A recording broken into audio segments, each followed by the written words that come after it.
Hello বন্ধুরা, সবাই কেমন আছেন? আশা করছি সবাই খুব ভালো আছেন এবং সুস্থ আছেন। আজকে আমি নাস্তার রেসিপি করে দেখাবো, চলুন শুরু করি।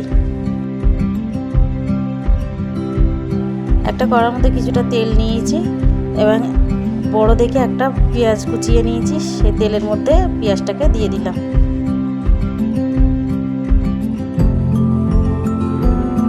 পেঁয়াজের কাঁচা ভাবটা কাটা পর্যন্ত এবং কালারটা চেঞ্জ হওয়া পর্যন্ত একটু অপেক্ষা করব।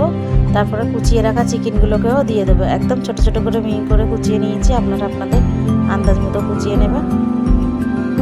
চিকেনের কালারটা যে একটু হালকা চেঞ্জ হয়ে যাবে, একটু ভাজা ভাজা হয়ে যাবে, একটু সময় লাগবে। তারপরে কেটে রাখা টমেটোগুলোকেও দিয়ে দেবো। এখানে একটা বড় দেখে টমেটো সাইজ নিয়েছি। এবার আস্তে আস্তে গুঁড়ো মশলাগুলোকেও দিয়ে দেবো।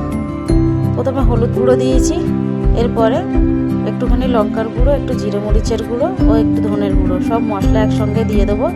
দিয়ে এটা ভালোভাবে মশলাটাকে কষিয়ে নেব।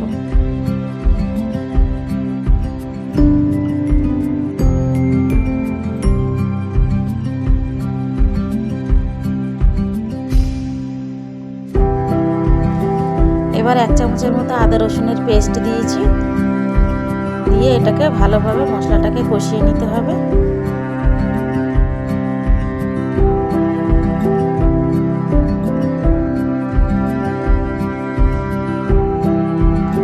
অবশ্যই এখানে একটুখানি জল দিয়ে দেবো।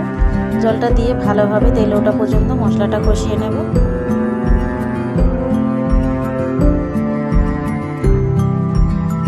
5-6 মিনিটের মতো এখানে আমার সময় লেগেছে মশলাটা কষানো পর্যন্ত। দেখতে পাচ্ছেন মশলাটা কি সুন্দর কষানো হয়ে গিয়েছে। এরপরে সিদ্ধ করে রাখা ডাল আর আলুটা দিয়ে দেবো। আমি একটু নুন আর হলুদ দিয়ে সিদ্ধ করে রেখেছিলাম।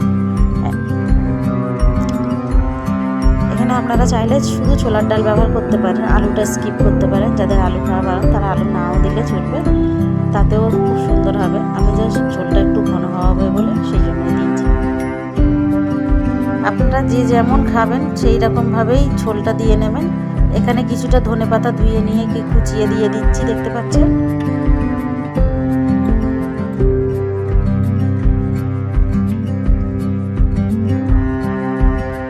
ধনেপাতাটা দিয়ে ভালোভাবে খুন্তির সাহায্যে এখানে নাড়িয়ে নেব।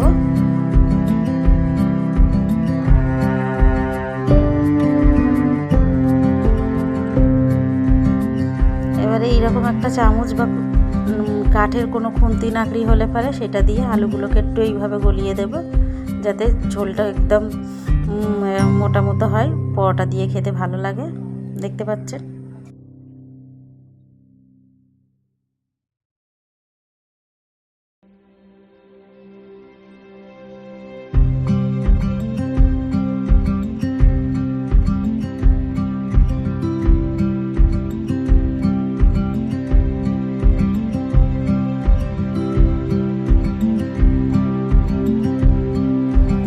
আমি একটুখানি চিনি দিয়ে নিয়েছি। ছোলার ডালে চিনিটা খুব ভালো লাগে, ওই জন্য চিনিটা দিয়ে নিয়েছি। আপনারা চাইলে নাও দিতে পারেন। এখানে এবার আমি 2 থেকে 3 মিনিট মতো ঢাকা দিয়ে রেখে দেবো, যাতে আরও সুন্দরভাবে ভালো করে রান্নাটা হবে। এবার আমি পরোটাগুলো করে নেব। দেখতে পাচ্ছেন একটা চাটু বসিয়ে দিয়েছি, গরম হয়েছে। এক এক করে আমি সব পরোটাগুলোকেও ভেজে নেব। আপনাদের ভালো লাগলে অবশ্যই একটুখানি সাবস্ক্রাইব করবেন। আর কে কোথা থেকে দেখছেন আমাকে কমেন্ট করে জানাবেন। লাইক করতে ভুলবেন না।